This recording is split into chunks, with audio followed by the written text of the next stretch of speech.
Hello! So, this afternoon, tuloan ta mo saan ako paglimpyo sa mga dish bottles na medyo cloudy na. Oh. So, yung nana. Okay, here's what to do. So, first, magbutang ta og rock salt inside the bottle. Siya guys, nabutanan na ko rock salt. Wala na ko gipakita kay lisod kay video. And then, put a little bit of dish soap. Okay, so gamay lang. A little bit of vinegar. May lang. Oops. And then, inyo na siya isirado. Yeah. Yung mo din na siya uyog-uyog. Na.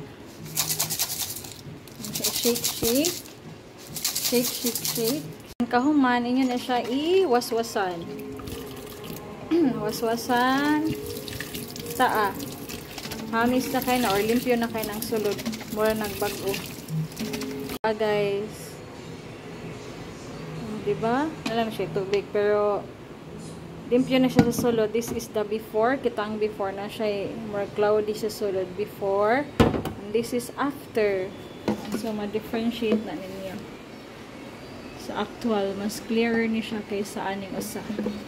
Okay, so thank you and follow for more.